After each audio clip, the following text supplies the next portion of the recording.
Hi friends, super കൺമണി സീരിയലിൻ്റെ promo വിശേഷങ്ങളിലേക്ക് എല്ലാ കൂട്ടുകാർക്കും സ്വാഗതം. അങ്ങനെ കൃഷും കൺമണിയും കൂടി ആ ഫാക്ടറി വീണ്ടും തുറപ്പിക്കുക കേട്ടോ ചെയ്യുന്നത്. അങ്ങനെ ഫാക്ടറിയിലെ തൊഴിലാളികളുടെ മനസ്സിൽ, എല്ലാവരുടെയും മനസ്സിൽ രാജാവും രാജ്ഞിയുമാണ് കേട്ടോ ഇപ്പോൾ കൺമണിയും കൃഷും.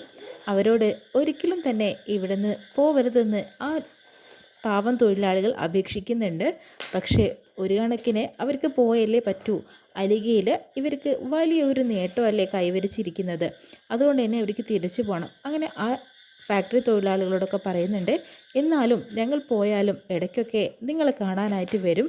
നിങ്ങളുടെ എല്ലാ കാര്യങ്ങളും പ്രശ്നങ്ങളും എല്ലാം സോൾവ് ചെയ്യാൻ ഞങ്ങൾ പിന്നെയും വരും എന്ന് പറയുന്നുണ്ട് കേട്ടോ. അതിനുശേഷം തന്നെ കൺമണിയും കൃഷും ഒരുപാട് സന്തോഷിക്കുന്നുണ്ട്.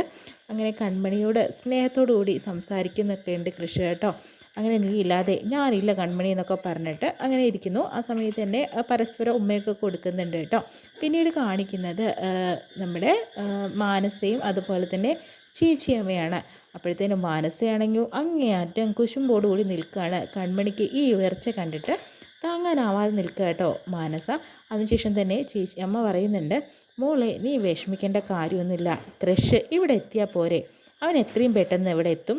അതിന് ഞാൻ നിനക്ക് ഉറപ്പ് തരുന്നു. അവന് വന്നതിന് ശേഷം തന്നെ അവൻ്റെ മനസ്സ് മാറ്റിയെടുക്കാൻ അത്ര പ്രയാസമൊന്നുമില്ലാത്ത കാര്യമാണ്. പിന്നെ കൺമണിയല്ലേ, അവളെ അവൻ്റെ ജീവിതത്തിൽ നിന്ന് ഒഴിവാക്കാൻ പ്രത്യേകിച്ച് കാരണമൊന്നും വേണ്ട. അത് ഞാൻ ഏറ്റു. നീ വിഷമിക്കേണ്ട കാര്യമില്ല. ഇപ്പം സാഗറിൻ്റെ മനസ്സിലും സുജുവിൻ്റെ മനസ്സിലും കൺമണി തന്നെയാണ്. സുജു പിന്നെ പറയാത്തതാണ്. പക്ഷെ എനിക്കിപ്പോൾ മനസ്സിലാവുന്നുണ്ട് രണ്ടുപേരുടെ മനസ്സിൽ കൺമണിക്കുടെ സ്ഥാനം.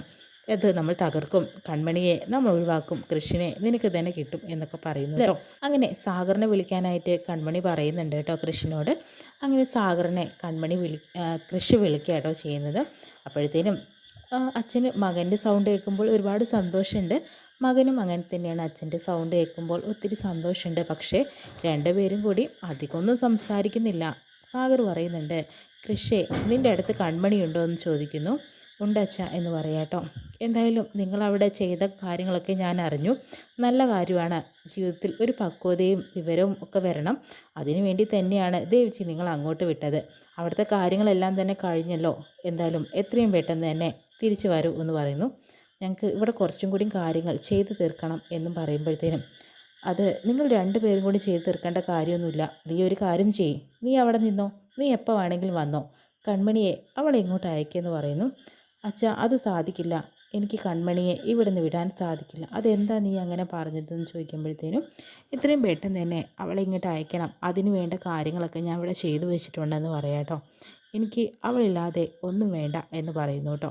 എടാ നിൻ്റെ കുറച്ച് കാര്യങ്ങളൊക്കെ ഉണ്ട്, നമ്മുടെ അലിക്കയിലേക്ക് വലിയൊരു നേട്ടം വരാനായിട്ട് പോകുന്നു. ഇതെല്ലാം തന്നെ കൺമണി കാരണമാണ്. പിന്നെ നിൻ്റെയും പ്രയത്നങ്ങളുണ്ടല്ലോ. അതുകൊണ്ട് തന്നെ നീയും കൺമണിയും ഒരുമിച്ച് വേണം നിൽക്കാൻ. മാത്രമല്ല കൺമണിയെ നീ നേരത്തെ തന്നെ വിട്ടേക്ക്.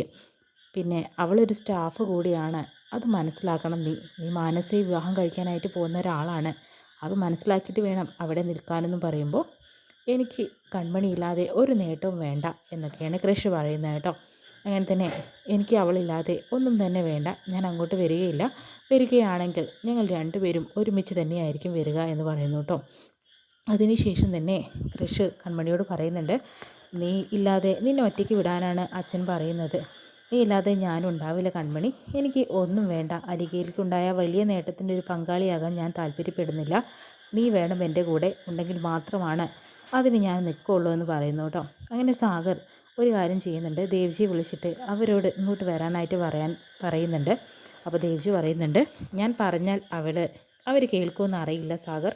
കാരണം രണ്ടുപേരുടെ മറുപടി എന്തായിരിക്കും എന്ന് എനിക്ക് ഊഹിക്കാവുന്നതേ ഉള്ളൂ. അതിലൊരു കാര്യം ഉണ്ടാകും തോന്നുന്നില്ല. സാഗർ ഒരു കാര്യം ചെയ്താൽ മതി, രണ്ടുപേരും ഒരുമിച്ച് വിളിക്കുക, ഒരാളെ മാത്രം ഇങ്ങോട്ട് വിളിച്ചിട്ട് കാര്യമില്ല എന്ന് പറയാം കേട്ടോ. അങ്ങനെ ആകുമ്പോഴത്തേനാണ് കാര്യങ്ങൾ നടക്കുകയുള്ളൂ എന്ന് പറയുന്നു. അവരുടെ സ്നേഹം നമ്മൾ വിചാരിക്കുന്നതിലപ്പുറമാണ്. സ്നേഹത്തെക്കുറിച്ച് സാഗറിനെ ഞാൻ പറഞ്ഞ് ബോധിപ്പിക്കേണ്ട കാര്യമൊന്നുമില്ലല്ലോ. സുജുവും സാഗറും സ്നേഹിച്ച് കല്യാണം കഴിച്ചവരല്ലേ, അതൊരിക്കലും പിരിക്കാൻ സാധിക്കില്ലല്ലോ. അതുപോലെ തന്നെയാണ് മനസ്സുകൊണ്ട് കൃഷും കൺമണിയും ഒന്നായി കഴിഞ്ഞിട്ടുള്ളവരാണ്. അതുകൊണ്ട് തന്നെ എൻ്റെ ഒരു വാക്കിന്മേൽ അവർക്ക് ഒരിക്കലും പിരിഞ്ഞ് ഒരാളുമായിട്ട് വരാനായിട്ട് സാധിക്കില്ല. സാഗർ വേണ്ട കാര്യങ്ങൾ ചെയ്തിട്ട് അവർ രണ്ടുപേരും തിരിച്ചു വിളിക്കുമെന്ന് പറയുന്നു കേട്ടോ. സാഗറിന് ഇത് കേൾക്കുമ്പോൾ ഭയങ്കര വിഷമവും സങ്കടമൊക്കെ തോന്നുന്നുണ്ട്. കാരണം അവരുടെ രണ്ടുപേരുടെ സ്നേഹം സാഗറിന് ഒരു കണക്കിന് മനസ്സിലായിരിക്കണം. പക്ഷേ സമ്മർദ്ദത്തിൻ്റെ പുറത്ത് മാനസി വിവാഹം കഴിക്കേണ്ടി വരികയാണ് കേട്ടോ. കൃഷ്ണന് അതും അറിയും, സാഗറിന് അറിയാം. പക്ഷെ പറഞ്ഞിട്ട് കാര്യമില്ല, തനിക്കത് ചെയ്തു കൊടുത്തേ നിവൃത്തിയുള്ളൂ.